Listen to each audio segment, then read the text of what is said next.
aba NRM General 7 beyagula okutyoboola okuvuma n'okufeebya President Kyagulanyi Ssentamu Robert Bobi Wine ku buli kyakoze atulowooza nno tebagudde eddalu abagudde eddalu kati beboogera tebikyakwatagana ebigambo byababuzeeko nabo basobeddwa ekano mu kibira olw'amagezi Kyagulanyi Ssentamu Robert Bobi Wine gaakozesa nabo beebuuza ebibuuzo bagamba kino omwana ono akikola atya balemereddwa era nga batandise okusindika obuntuntu bwabwe mbuno ovume President bumutandika okumukakkanya naye naate nabo abumaliriza ng'ebintu biganye nga bulina kubivaako olw'amaanyi ga struggle babyerabire so kolaba akatambi kano omanye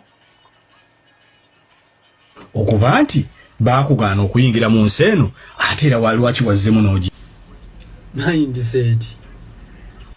mindset ekituufu kiri ntolina amagezi mindset amagezi mmye nze nyina ekintu kyenneewuunya oba kyenneebuuza tugenda ne tubagamba wa nti Kyagulanyi ye president wa Uganda abamu ne bawakana ne bakuba kerere kubanga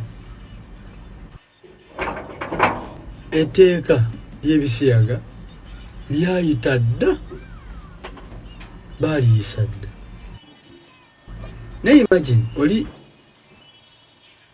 yagenze ne bamukolako interview nayogera bye yayogedde buli omu jjukira Kyagulanyi kyaliko nti buli omu bw'akola interview bwe ya Luganda buli omu agifuna mu ngeri gy'ayagala ogifuna mu si mu butuufu bwayo wabula buli omu agifuna mu gy'ayagala ogifunamu kati mindset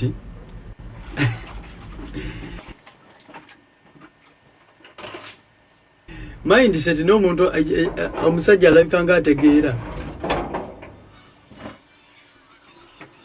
mindset tutegeera gwe interview obanga bwotyo wagifunye kitegeeza obwongo bwo tebukola obanga bukola bwosa lwaki mbadde ngamba nti Kyagulanyi president etteeka lye baayise dda kale kati Kyagulanyi kale ne bwava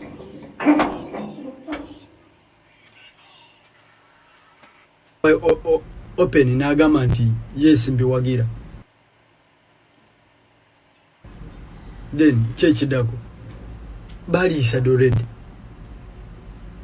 kiki ekikyuka okay kale bwe baliyisa abaliyisa kale bwe baba nga bakola nnyo kubanga munnange ebisiyaga kyekizibu kye tulina mu Uganda ekisinga ebisiyaga nga bisse bantu nga bitubuziza emirimu nga bibuziza ddagala mu malwaliro ebisiyaga bitukoledde ddala bubi nnyo ebisiyaga nga biri enguzi amasomero nga bigasse nga byononya amalwaliro enguudo nga bizisse kale bituyisiza bubi kale batuyamba ne bateekawo amateeka kati bwe bagateekawo ne biggwawo mu Uganda ku TikTok kuno kwennyini kwebali abasuka n'ataano nga bakugamba basiyazi buli lunaku basiiba ku live bali mu Uganda Kampala makirabu ge Uganda mwe babeera nga tebabakwatanga mulimu n'ebifo mu Kampala nga byabasiyazi nga buli omu abimanyi nga tibagenda nga yobbakwata nze Kyagulanyi ekintu kyensinga omwagalako nti akola interview yina atambula ne yeeyongerayo ate yagamba tofanga ku muntu atakwagala kusiya Katonda bw'obanga okola ekintu tofanga ku muntu atakwagala already aba takwagala kati kishobo osuubira ne bw'oyogera ekintu nga kifaanana kitya ne bwakera enkya n'agamba sikkiriza bisiyaga wasikkiriziganya nabo era stiru ojja kulaba kino ki mindset n'ebirala nga kireese omutwe agamba atya nti tabikiririzaamu kwegamba buli Kyagulanyi lwakola ekintu buli omu akifuna mu ngeri ye gy'akyagala okifunamu so kati mugenda kulumwa nnyo emitwe bambi nze mbabuulira oyo ye Kyagulanyi Ssentamu Robert Bobi Wine.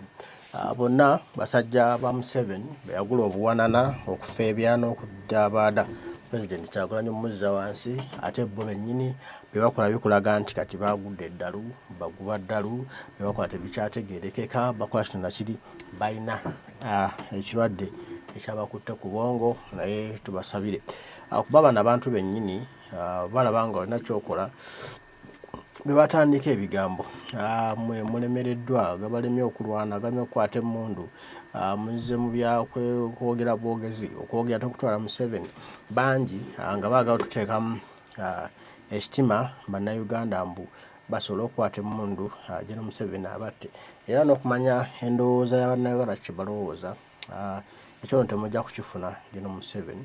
Bannayuganda bamanyi gye baalaga, bamanyi kye beetaaga, tujja bateeka mu nkwawa otandike bakozesa gwe byoyagala, beetegeerera, basalawo, beesalirawo kikye beetaaga. Buli positi gy'oteekayo n'akuteerako komenti na buli kye beetaaga.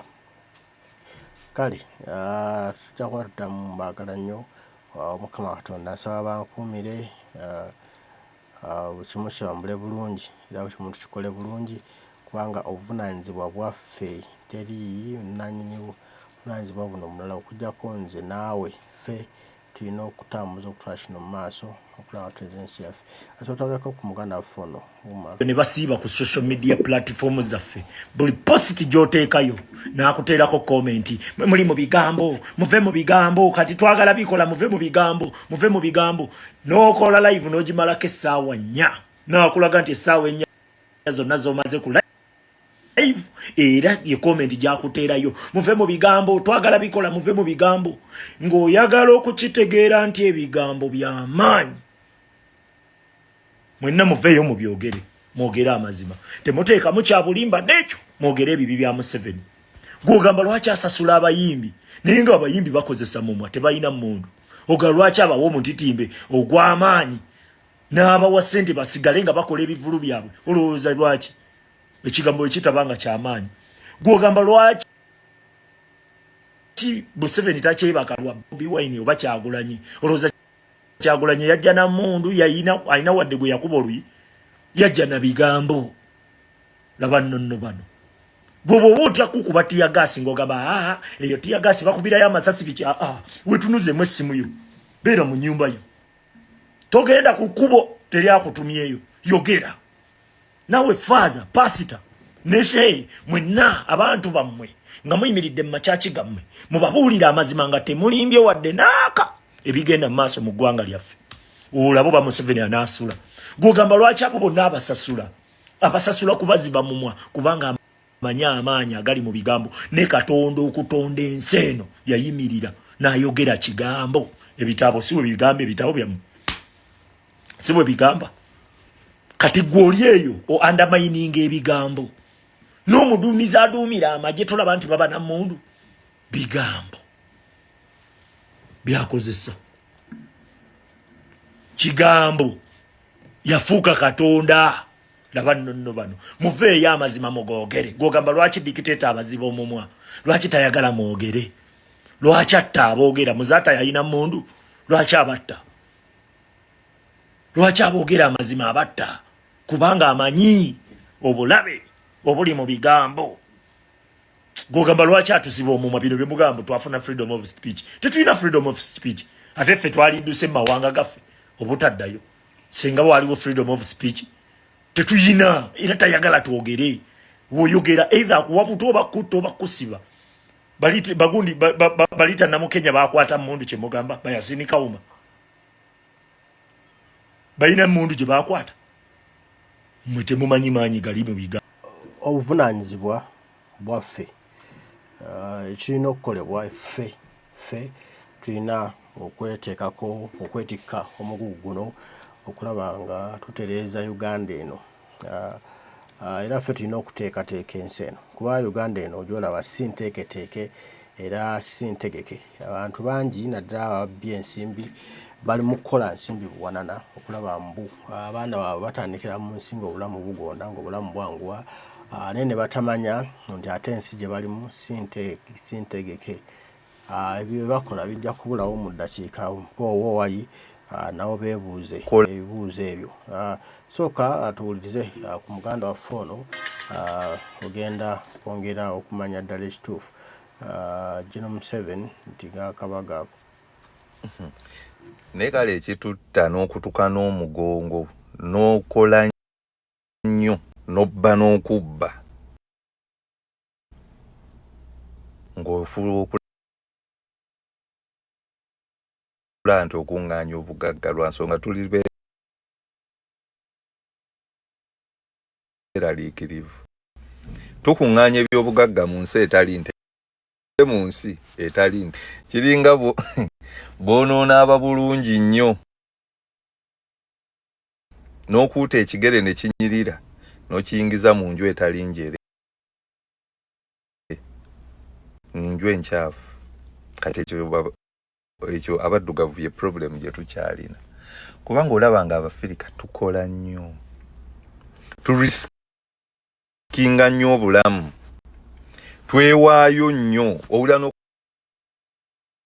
n'okuwulira nti abaana ababattira mu Bwakadaama, nedda nange kaŋŋende naye n'alekawo abaana be be yazadde, n'alekawo famire n'agenda mu Bwakadaama lwa nsonga turisikinga n'obulamu olw'ensonga tukimanyi bwe tutalekera abaana kantu konna ensi yo nga yo sintegeke oba basudde mu kinnya. Kati ne kijja ku basajja abagagga, baba basajja bagezi naye lwakuba mentality era yakiddugavu nti akola n'abeera n'ebyobugagga bingi. Obulaba abasajja abagagga basigala baluvu nnyo, bamazima bagamanyi nti ebyobugagga babikoze yes ne babirese mu nsi etali ntegeke. Kati tebali sure nti abaana be bazadde banaasobola okuuma ebyobugagga nga bo bwe babikuumye. Ate baabo balaba bazaala abaana batasobola okusoma ebbaluwa, bamuwandiikira speech nemulema okusoma. Ate ng'oyo ogamba anaaba mu mativu n'ebyabafunyeemu, ajja sigala nga tali mu mativu kubanga agambe bino binaamala, tebimala. Ate ensi etali ntegeke ne bw'okola ebintu osigala oli mu luvu tomatira, kubanga oba okimanyi biyinza obutatuuka ku mugigi guddako, kuba ensi yo si ntegeke. Ate tewali ali ready kutegeka nsi, tewali. Naddala mu nsi zaffe ez'abaddugavu tewali. Buli alina mentality nga yakutereeza oba kutegeka nsi nti ebeere ntegeke. Nga olaba omuntu wabeera wano ng'aba mwavu naye ng'ali comfortable mu nsi ye, oyo batamusiga kifaananyi kirala battamutte n'avaawo kuba baba bakyankalanya. Kuba ensi ne bweba ntegeke basobola okusigala nga bo bagaggawala. Ne bwe bakeera ku makya ne bateekamu eddwaliro nga lya bbeeyi, bo basobola okusigala nga balikozesa nakubwereere kuba liba lyabwe baba baalizimba nga lirimu buli kijjanjaba omuntu, basobola odditeekawo naye golooza lwaki tebaliteekawo. Lwansonga buli muntu ayagala kwetegekera ye akake, naye beerabira nti ndowooza ebyo mubiwulidde era mubitegedde bulungi. Tuli mu Uganda eno nga tutegese ensi eno ne tusuubira nno tugenda kutegekera abaana baffe netabano bye tuli mu bategekera ate ebyo nabyo biri bagibwako ne basigala ttayo. Ekyo tutegeke Uganda yaffe, twagale Uganda yaffe, twagazise Uganda eno ng'ofulubukulando buli mwaje tunyumirizemu buli omu agyekuumireko kubanga ye yaffe nayo waka walala ate nga ffe tulina okubikola kale mbaagala nnyo Omukama Katonda abankuumire tujja kuba tuddamu tugambe ebigambo mweraba